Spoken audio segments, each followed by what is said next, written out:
হয়, এই মুহূৰ্তত আমি উপস্থিত আছোঁ ঢিং বজাৰত আৰু ঢিঙৰ দৈনিক যি পাইকাৰী বজাৰ এই পাইকাৰী বজাৰত উপস্থিত আছোঁ আৰু আমি দৰ্শকসকলক জনাবলৈ বিচাৰিম যে এই যি পাইকাৰী বজাৰ এই পাইকাৰী বজাৰত যিসমূহ শাক পাচলি আছে শাক পাচলিৰ কেনেধৰণৰ মূল্য আমি দৰ্শকসকলক জনাবলৈ বিচাৰিম। কিন্তু এই মুহূৰ্তত আমি এটা কথা উল্লেখ কৰিব বিচাৰিছোঁ যে এই যি ঢিং বজাৰ এই ঢিং বজাৰ কিন্তু শাক পাচলিৰ বাবে বিখ্যাত আৰু এই বজাৰৰ পৰাই ৰাজ্যৰ বিভিন্ন প্ৰান্তলৈ শাক পাচলি ইয়াৰ পৰা যায়। কিন্তু ইয়াৰ যিসকল আচলতে প্ৰচুৰ পৰিমাণে ইয়াত যিহেতু শাক পাচলি উৎপাদন হয়, কিন্তু যিসকল প্ৰকৃত কৃষক এই কৃষকসকলে কিন্তু ইয়াৰ উচিত মূল্য নাপায়। এই মুহূৰ্তত আমি জনাবলৈ বিচাৰিম যে ইয়াতে দেখিছোঁ আমি ৰঙালাও ইয়াতে ৰখোৱা হৈছে। বৰ্তমান সময়ত ৰঙালাও যি পাইকাৰী মূল্য বৰ্তমান ইয়াত কেনেধৰণৰ চলিছে?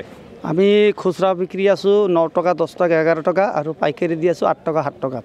তাৰমানে আমি যিবিলাক গৃহস্থ আছোঁ আমি কিনি লওঁ গৃহস্থৰ পৰা, কিন্তু গৃহস্থ মানে উপযুক্ত দাম পোৱা নাই। আৰু আমাৰ বন্ধাকবি চলি আছে বৰ্তমান আপোনাৰ 200 টকা বস্তা, য'ত থাকে 50 কেজি, 5 টকাও নপৰে। আপোনাৰ আৰু ওলকবিবিলাক মানে চব শাক পাচলিৰ দাম কম। বেঙেনা 4 টকা 5 টকা বস্তা চুক্তি বিক্ৰী হয়।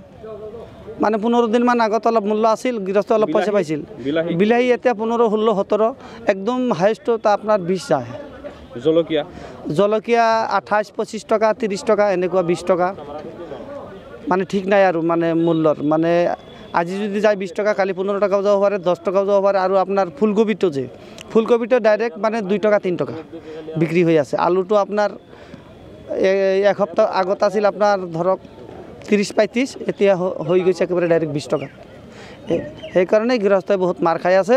এইটো আমাৰ চৰকাৰৰ ওচৰত অনুৰোধ, এইবিলাক মানে ঢিং বজাৰত যিটো শাক পাচলি মানে বিক্ৰী হয় সেইবিলাকৰ উপযুক্ত যাতে আমি মূল্য পাওঁ, বা আমি উপযুক্ত মূল্য গৃহস্থৰ পৰা ল'ব পাৰোঁ উপযুক্ত মূল্য দি, সেইটো আমি আপোনালোকৰ চেনেলৰ জৰিয়তে জনাব খুজিছোঁ যে চৰকাৰক যে আপোনালোকে উপযুক্ত মূল্যটো দিয়ে যেন।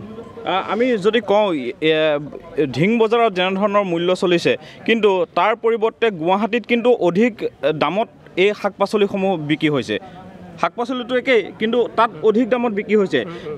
আপোনালোকে যিহেতু কৃষিকাৰ্য কৰে, খেতি কৰে, উৎপাদন কৰে শাক পাচলি, কিন্তু আপোনালোকে যিটো মূল্য পাব লাগে সেই মূল্যটো আপোনালোকে নাপায়। নাই, আমি উপযুক্ত মূল্য নাপাওঁ। সেইকাৰণে আমাৰ চৰকাৰৰ ওচৰত অনুৰোধ, আমাৰ ঢিং বজাৰত যিবিলাক আমাৰ চৰাঞ্চলৰ পৰা শাক পাচলি আহে সেইবিলাক যাতে গুৱাহাটীত যায় বা অসমৰ বিভিন্ন ঠাইত যায়, আপোনাৰ আপাৰত যায়, সেইবিলাকৰ যাতে গৃহস্থ উপযুক্ত মূল্য পায়, সেইটো আমাৰ চৰকাৰৰ ওচৰত এটা দাবী থাকিল।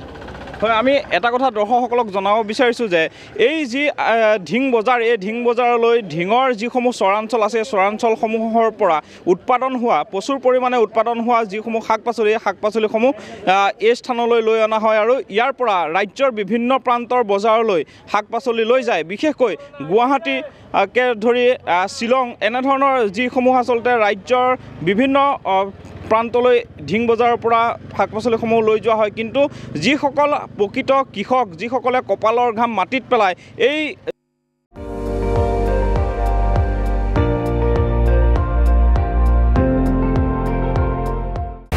আপুনি চাই আছে ND24, সৰ্বশ্ৰেষ্ঠ নহয় সৰ্বোত্তমৰ দৌৰত।